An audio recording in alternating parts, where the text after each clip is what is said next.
Good morning, Prep 1. Our lesson today is about fundamental forces in nature.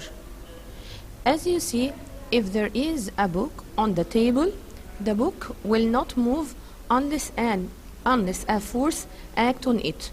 The book on the table remains static. What is the meaning of static? Don't move as long as no one moves it, because there is no force acting on it. Number 2, if you are pushing the wall, it will not move because your force is not enough or improper to move the wall or to push the wall. You are not strong enough to move the wall, so the force acting on the object is improper, not enough. The ball, when the football player push the ball or kick the ball, it will move. It was at the first at static. Static means not moving. Then it will move because the football player kick it, and it will stop when the goalkeeper catch it. So the object state changes from static or rest state to motion state or vice versa when a proper force acts on it.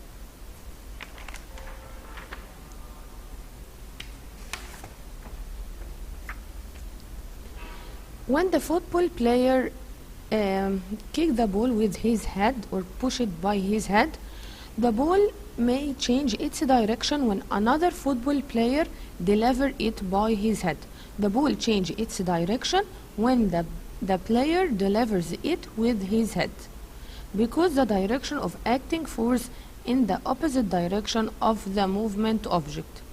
So force, the definition of force is it is an effect that attempts to change the object state from rest or from static to motion, or vice versa, or attempts to change the direction of motion. So force, it's not only change the state of the object from static to motion, or from rest to motion, or vice versa, from motion to rest or stop. It means also change the direction of motion. Change the direction of motion. The measuring unit of force is Newton. Measuring unit of force is Newton. What will happen when a proper force acts on a static object? Static means it's not moving. So when a force acts on a static object or object which is not moving, the object will move or change its position. So the object moves from its position to another position in the same direction of the force acting on it. And when the object is moving in the same direction, it's moving. And when you are pushing it in the same direction, what will happen? Its speed will be faster. The speed of the moving object will be faster. Fundamental forces in nature. There are many different types of forces. These forces can't be seen. Some forces we can't see them, like lightning and thunder, wind motion, gravitational force, and the attraction of the magnet. All of these forces we can't see them, and they are found in nature. Also, there are other forces causing technological application, such as generating electric current from the dynamo, fire weapons, nuclear explosions, and nuclear reactors. Our lesson is about fundamental forces in nature. We will talk about three fundamental forces in nature, which are gravitational force, electromagnetic force, and nuclear force. At the first, let's talk about gravitational force.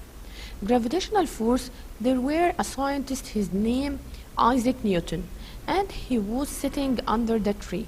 He found an apple is falling on his head, and he thought, why did this apple fall on my head? Why it didn't keep in its place? Why did it fall? Why it didn't fly? He concluded that this is because of Earth gravitational force, that the Earth has a force which is called Earth gravitational force. So all masses are attracted toward the Earth by it, toward itself, the Earth itself, or toward the center of the Earth by a force known as Earth gravitational force. This force depends on the masses of the object. As you see in this activity, at the first, when you hold 1 kilogram, it's so easy to hold it, but what will happen if you hold 2 kilogram, 5 kilogram? What will happen when you try to lift 10 kilogram? Of course, the exerted work, when the mass increase, the exerted work will increase. يعني أنا هعمل شغل أكتر when the mass increase. The exerted work to lift object increase by the object by increasing object mass. So we conclude from this activity that as the object mass increase, the work done, I will do more work to lift it. To lift the object upward increase in the opposite direction of the Earth's gravitational force, because gravity is toward the center of the Earth. So the Earth attracts the object toward its center by a force known as object's weight. Object's weight increase by increasing object mass and vice versa. It means when the mass increase, the weight will increase, and when the mass decrease, weight will decrease. We can define the object weight as following. It is the ability of the Earth to attract the object toward its center. It is the ability of the Earth to attract objects toward its center, or it is a force of Earth gravitational to the object. The measuring unit of weight is the same of force by Newton. The weight of an object can be calculated as we know: weight equal mass times gravity. Weight equal mass times gravity, and the Earth's gravitational acceleration equal 9.8, or approximately it equals 10 meters per second square. And we can conclude from this that object weight depends on the mass and the gravity, gravitational acceleration, because weight equal mass times gravity. So weight depends on mass and gravity. Notice that the effective point of the object weight is located in the center. The effective point of the object weight, any object, its weight in its center, is located in its center, and it's known as center of gravity. Center of gravity. So it's said that the Earth attracts the object toward its center. Its center of gravity. Center of gravity of any spherical body is in the center of the object. If we take a problem, mass equal 100 kilogram, and as we know, gravity equal 9.8 meters per second square. Find the weight. I will put my rule: weight equal mass times gravity equals 100 times 9.8. So it will equal 980, and the measuring unit is Newton. Another problem: calculate the mass of an object whose weight, if the weight equal to 180 Newton, and the gravity equal 10 meters per second square. So find the mass. I will make my triangle: weight equal mass times gravity. So mass equal weight over gravity. I will put 280 over 10. It will equal 280 gram or kilogram. Of course, the measuring unit of mass here is kilogram. We use the mass in this rule in kilogram, not in gram.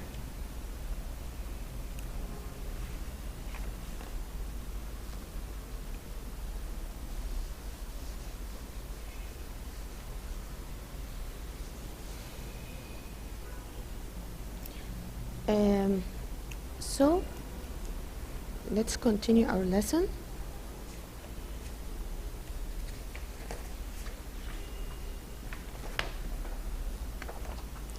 The value of the Earth's gravitational force change according to what?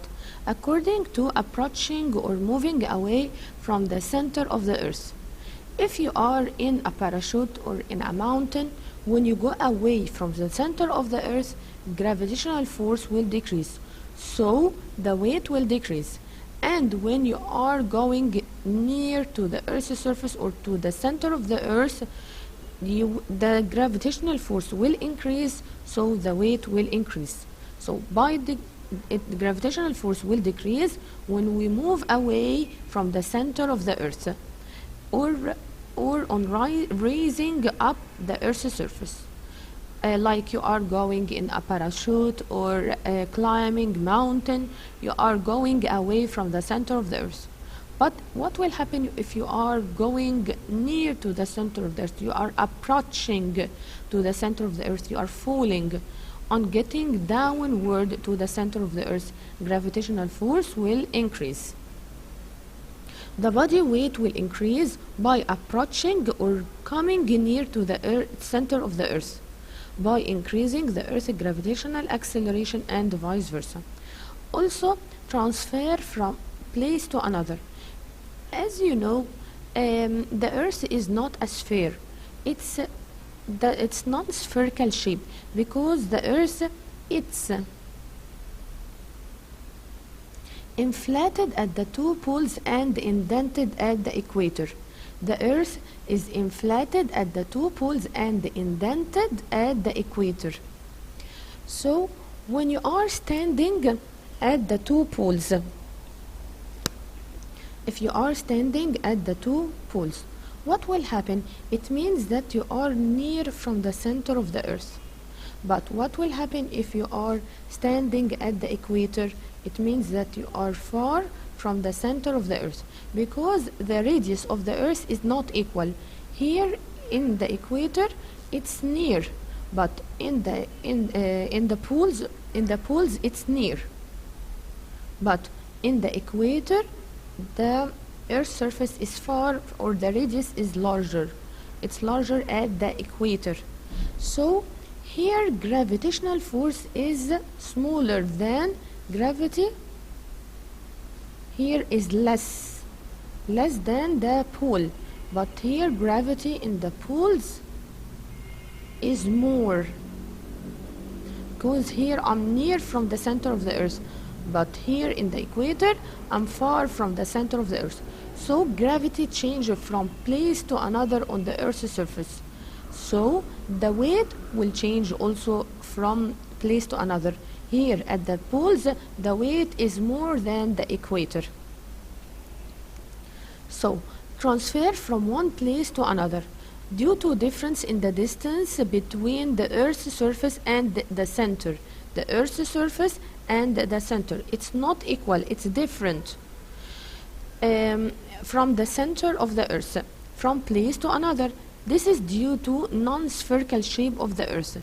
As I told you, the Earth is inflated at the two poles and indented at the equator. So the distance between the center of the Earth and any point on the Earth's surface at the pole, the north or south pole, is less than the distance between the center and any point at the equator. Here this distance is more than the pole. So the gravitational force at the two pole is more than the gravitational force at the equator. The weight of the man, its mass is 100 kilogram at the North Pole, or the South Pole is more than his weight on the equator.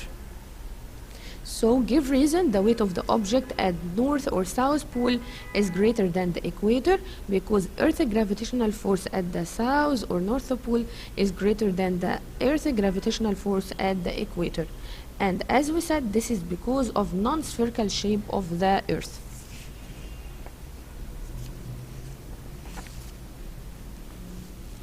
Now we will talk about another force, which is electromagnetic force.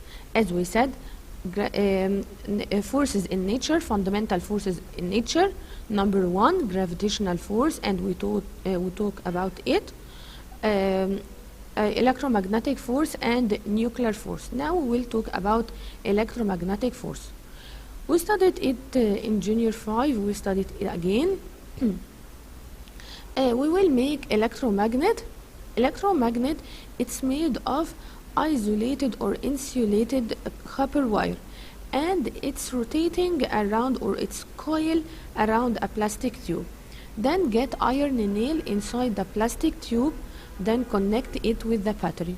You will find that the iron nail will attract the iron filing or paper clips. Observation: the iron bar attract the iron filings. The iron bar act as a temporary magnet or electromagnet when the electric current pass through the wire. When the electric current pass through the wire, the iron nail will act as electromagnet or a temporary magnet. So we conclude from this that electric current has magnetic effect.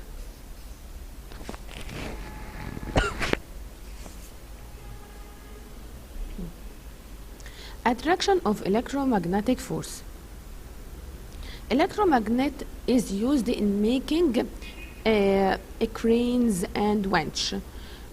It's used in the crane or winch. It's used in holding or lifting scrap iron. Electromagnet is made of insulated copper wire coiling around a bar of wrought iron. The idea: when the electric current passes through the coil, the wrought iron bar turns into a temporary magnet.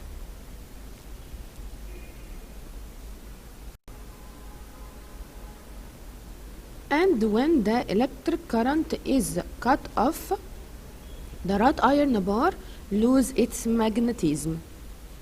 It changes the electric energy into a magnetic energy. It's used in making electromagnet. It's used in making many devices, such as electric winch or cranes, which lift scrap iron and cars in ports.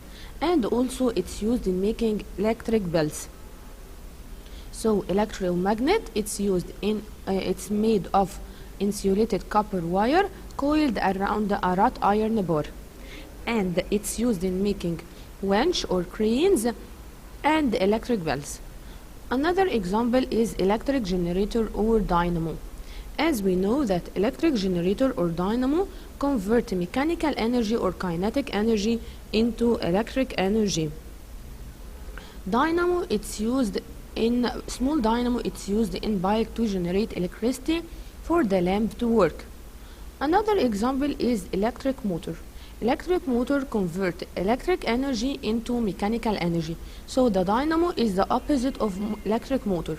Dynamo change kinetic into electric, but motor change electric into kinetic or into mechanical. The motor is, we can find motor in the fan or blender or mixer.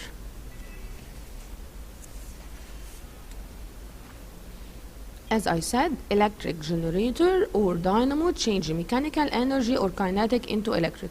But the electric motor is the opposite. It changes electric energy into mechanical energy.